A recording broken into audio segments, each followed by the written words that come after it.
Okay, hello to all those out in Corraland. I just wanted to put something out instead of a written presence report. This is something I've done for the Phoenix Basketball Club, which makes me look like a bit of an idiot, which most of you guys will be pretty happy to see. But what I want to do is get a president's report out for January. It's a different way of doing it. I've got to hit the whole club, so juniors and seniors. I've got a lot going on, and I want to just go over some of the past things that have been occurring within the club, just to give a bit of a highlight. The first one I need to bring up, we're getting towards the end of the season, and obviously the perception from outside is that because of lack of wins that we've been struggling as a club. Yeah, it can be that way, and I know it's been a long, hard road, but I put my hand up to say thank you to all you guys in the seniors who have stuck with it. It's very interesting. I met with the BCA where I sat out there and I went through every single one of you guys, every single one, and explained your situation, whether that be playing permanently or whether that be playing 1 week here and 1 week there, or whether that be you just fill in for a couple of games throughout the year. I just wanted to give you guys a little bit of information that participation-wise, we are still, I think, believe the biggest club for senior participation. Yes, Newland assists with that. But I can tell you now, up until Christmas, the club had 84 people play senior cricket. Now, the disappointing thing from here is the commitment. I think it's just a change in the times. It's not a criticism of any one or multiple people. I think it's just the way lifestyles are going. That's why it's getting harder and harder to get people to play two-day cricket. The 84 that I wrote down, I just want to let you guys know, it did highlight to me that right now, commitment week in, week out, we have 39 cricketers. Okay, so 39 are committing to say, yes, I'm available, 90% of the time. Out of those 39, 9 of them are juniors, which leaves us with 30 senior cricketers. So doing the math there, it really adds up that over 50% of our club are fill-ins. And certainly this is no criticism of those guys because we need them to get through. So thank you to all those guys. Stick with it for the end of the year because we do just need to finish the season off. So the interpretation is that we're struggling. We haven't struggled. We've filled our teams right through. The lack of commitment from 39 to say that it should be probably 50 is why we had to drop our thirds from after Christmas, so we just had no choice. That number will probably end up around the 90 mark by the end of the season, with a few people playing games here and there, such as Donnie Cookson played a day last week. I believe Brendan Burns may be having a game before we finish up. The next thing I need to highlight too, it's all doom and gloom from people looking out. I certainly don't have that perception in my own head.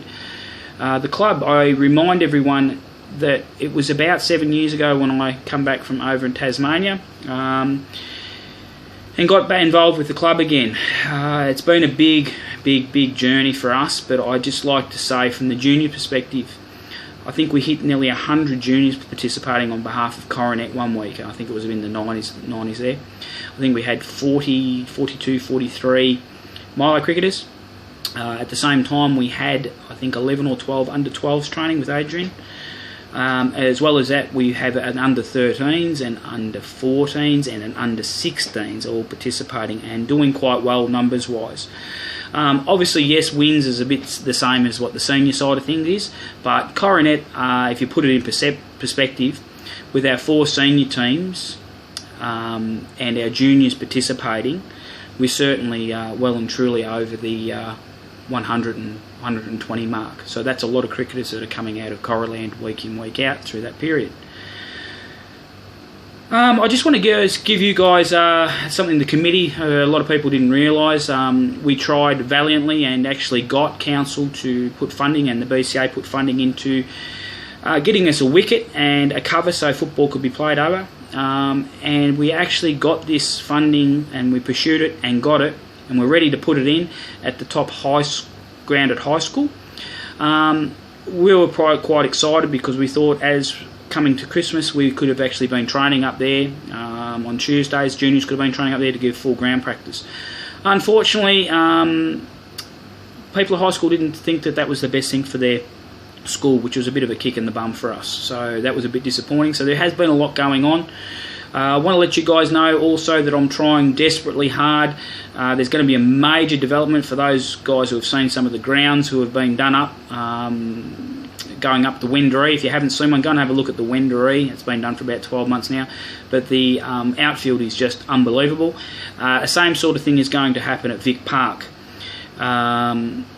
With that, the Vic Park development is what I consider a really good opportunity for us to put a hand up, and I'm trying desperately for the council to give us a future allocation of a Vic Park ground once it's all done, which will give us a hard wicket quite close to where we are. I think that would be a fantastic result.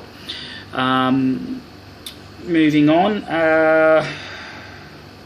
from that, obviously our rooms, just to quell any rumours, we're not looking to change club rooms. I think our training facility there is very, very good. I don't think we appreciate it sometimes. The net's outside that's been put together there with some funding from us, and obviously Quayle at the Alphenham Baseball Club is a fantastic setup.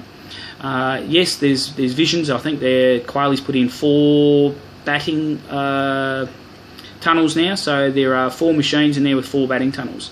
So some rumours that we were looking to change club rooms just is not the truth. Club rooms are fantastic, and certainly the training facility I think is very, very good. Reminders. Guys, some invoices went out for Christmas. The subs are quite disgraceful, to be honest. There's just too much money outstanding. We put some faith into you guys as cricketers to allow you to play cricket throughout the season. We put faith in you guys then to pay for your way, and we let you off for a week, 2 weeks, 3 weeks, 4 weeks. But when we're getting up to 12 weeks and some people haven't paid a cent, we offer direct debit, we offer payment plans, we offer basically any way, shape or form that you want to be able to sort it out. I understand there's difficulty for some people. We will work with anyone in any way, but when people get to the point now, and there's still a few people now that haven't paid a cent and been playing nearly all season, I think that's pretty poor. Okay, so you guys are out there, have to sort something out, because really in a roundabout way, you're bludging on the rest of the people. Okay, we do the afternoon teas, which is something that we've done as an incentive, which I've been really, really happy with, and something I want to continue.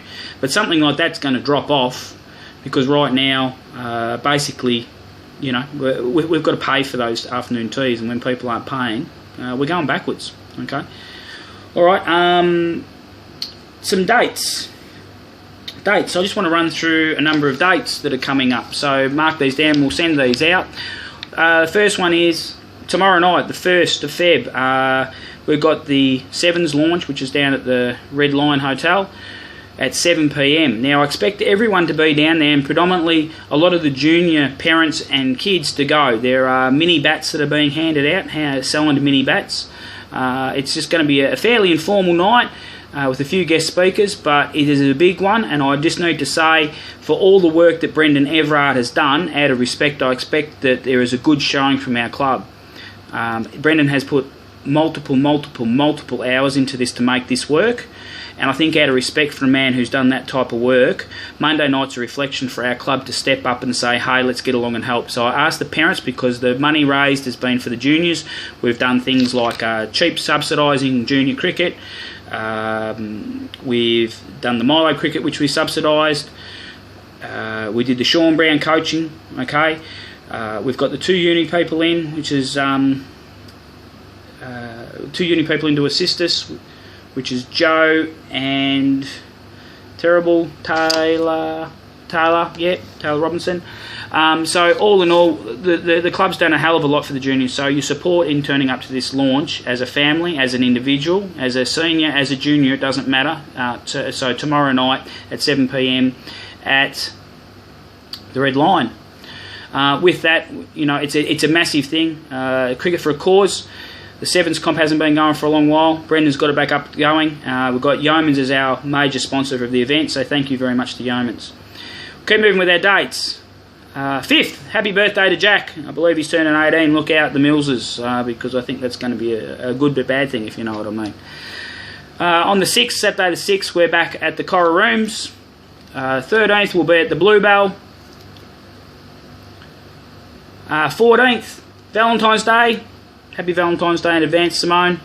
That's also our Super 7s Day. So there's a lot of volunteers that put their hands up. Don't let us down. Put your hand up, be there and help out. And let's make this a super day that the whole people in the cricketing world will walk away go, geez, Corra did a good job of that. Okay, so make sure that that's a big day marked in. The 20th after match will be at Seymour's.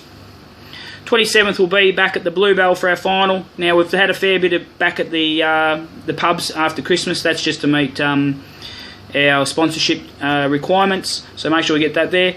What we're doing on the Sunday, so the Sunday the 28th, we're going to have a match review, drink the bar dry day. So it'll be about 1 o'clock on the 28th, Sunday the 28th. Mark that one in, get some of the old boys.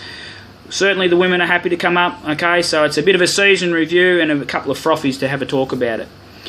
Friday 11th of March, the junior presentation is going to be held at the Redan Junior Rooms down at Pleasant Street. The 19th is the senior presentation night, which will be held at Seymour's. Okay, so that will be there on a Saturday night, probably about at 7 o'clock, 7:30. We'll get more details out to you soon. And lastly, we're looking at running a beer raffle. Okay, we'll get the tickets out and about soon. We're looking to have it on Anzac Day. A few particulars got to be sorted out before then.